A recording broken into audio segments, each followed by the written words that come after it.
आज हम लोग डिस्कस करेंगे इंडस वैली सिविलाइजेशन यानी सिंधु घाटी सभ्यता से संबंधित कुछ बहुत ही महत्वपूर्ण प्रश्न जो कि स्टेट पीसीएस जैसे UP PSC, MP PSC, Jharkhand, Chhattisgarh PSC, BPSC जैसे महत्वपूर्ण एग्जाम्स में पूछे गए हैं और आगे भी इसी पैटर्न्स पे इन क्वेश्चंस को पूछे जाने की संभावना है।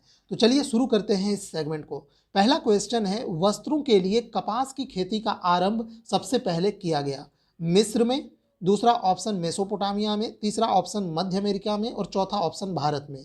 सही आंसर है इसका भारत में। भारत में जो सिंधु घाटी सभ्यता के निवासी थे, ऐसा माना जाता है कि उन्होंने ही सबसे पहले कॉटन की खेती की थी। ठीक, तो ये यूपी पीसीएस एग्जाम में पूछा गया था, इंपॉर्टेंट क्वेश्चन है, याद रखिएगा। बढ़ते हैं अगले प्रश्न की ओर।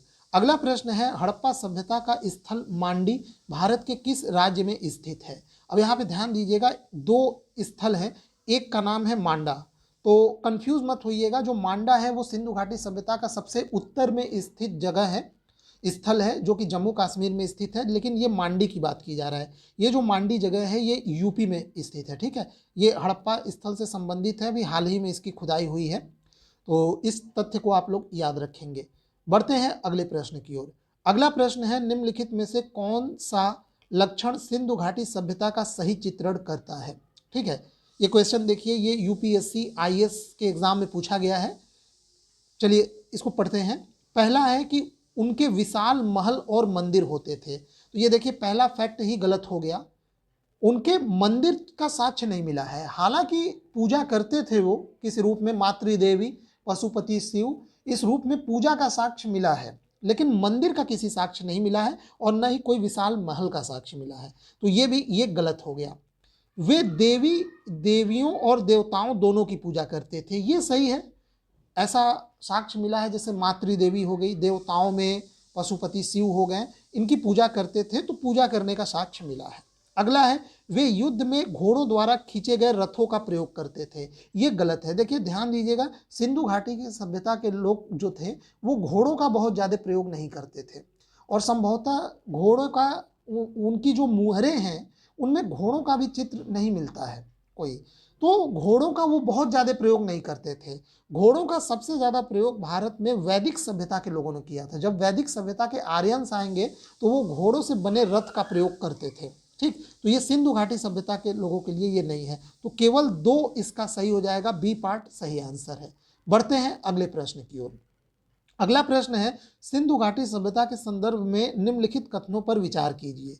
यह मुख्यतः लौकिक सभ्यता थी तथा उसमें धार्मिक तत्व यद्यपि उपस्थित था, वर्चस्वशाली नहीं था, ये बिल्कुल सही बात है। लौकिक सभ्यता का मतलब ये बहुत ज़्यादा अलौकिक चीज़ों की बात नहीं करते थे। मतलब ऐसा लगता है उस सभ्यता के रिसर्च से, खुदाई से ऐसा लगता है कि लौकिक का मतलब इस भौतिक जीवन से संबंधित, ठीक है। अलौकिक का मतलब फिर बहुत ज़्यादा स्वर्ग नर्क की बात करना, जो इस लोक में हम नहीं देखते हैं, ये पारलौकिक जो बात की जाती है वो हो गई। तो लौकिक सभ्यता थी, ठीक है, इसमें ये धार्मिक तत्व भी था, हालांकि बहुत वर्चस्वशाली नहीं था। ठीक है, नेक्स्ट है, उस काल में भारत में कपास से वस्त्र बनाए जाते थे, बिल्कुल सही। इन्होंने सबसे पहले सिंधु घाटी की सभ्यता के लोगों ने कॉटन का उत्पादन शुरू किया और उसके वस्त्र भी बनाए, तो ये दोनों सही है, इसका सही है। तो ये एमपी पीसीएस में भी पूछा है और यूपीएससी के आईएएस के एग्जाम में भी पूछा है। बढ़ते हैं अगले प्रश्न की ओर। अगला प्रश्न है, निम्नलिखित स्थानों पर किस एक स्थान पर सिंधु घाटी सभ्यता से संबंधित विख्यात वृषभ मुद्रा मिली है? ठीक है, ये वृषभ मुद्रा जो मिली है वो मिला है मोहनजोदड़ो से मिला है। ठीक है, बढ़ते हैं अगले प्रश्न की ओर। अगला प्रश्न है, निम्नलिखित में से किस पशु का अंकन हड़प्पा संस्कृति के मुहरों पर नहीं मिलता है? ठीक है, मुहर पे इनके जो नहीं मिलता है वो घोड़ा, हमने बोला ना कि घोड़ा का ये इनके मुहरों पे नहीं मिला है। बैल का मिलता है, हाथी भेड़ का भी मिलता है, लेकिन घोड़ा का अंकन नहीं मिला है, मुहरों पे मैं बात कर रहा हूँ। हालांकि घोड़े के हड्डियों के अवशेष मिले हैं, लेकिन घोड़ा बहुत ज़्यादा कह लीजिए इनके लिए लोकप्रिय नहीं था, या घोड़ा का बहुत ज़्यादा ये महत्व नहीं समझे थे, बहुत ज़्यादा प्रयोग नहीं करते थे, इसीलिए मुहरों पे इनका अंकन नहीं हुआ है। ठीक है, घोड़े का भी नहीं हुआ है, ध्यान रहेगा, मुहरों पे घोड़े का भी अंकन नहीं हुआ है और गाय का भी नहीं हुआ है। बैल का हुआ है, गाय और घोड़े का अंकन मुहर पे नहीं हुआ है। हालांकि अवशेष घोड़े का भी मिला है और गाय का भी मिला है। बढ़ते हैं अगले प्रश्न की ओर। अगला प्रश्न है, किस पशु के अवशेष सिंधु घाटी सभ्यता में प्राप्त नहीं हुए हैं? अवशेष की बात की जा रही है। तो हमने बोला गाय का अवशेष मिला है, हालांकि गाय का चित्र मुहरों पे नहीं मिला है लेकिन अवशेष मिला है। हाथी का भी मिला है, घोड़ा का भी अवशेष मिला है, जबकि शेर का अवशेष नहीं मिला है।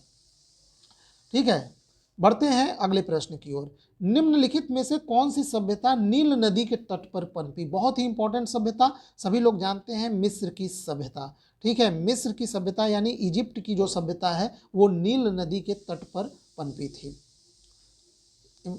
बढ़ते हैं अगले प्रश्न की ओर। अगला प्रश्न यहाँ पे है, निम्नलिखित सभ्यताओं का उत्तर से दक्षिण की ओर सही क्रम। उत्तर से दक्षिण की ओर बताना है तो ये हो जाएगा, सी पार्ट सही है, एजटेक, मुइस्का, माया, फिर इंका, ये सही हो जाएगा इसका सही आंसर। बढ़ते हैं अगले प्रश्न की ओर। लेखन कला की उचित प्रणाली विकसित करने वाली सर्वप्रथम प्राचीन सभ्यता। जब भी कभी ऐसी बात आएगी कि कौन सी सभ्यता है जिसने सबसे व्यवस्थित ढंग से लेखन की उचित प्रणाली विकसित की थी, तो वो सुमेरिया की सभ्यता है, इसको याद रखेंगे, जिसे मेसोपोटामिया की सभ्यता भी कहते हैं।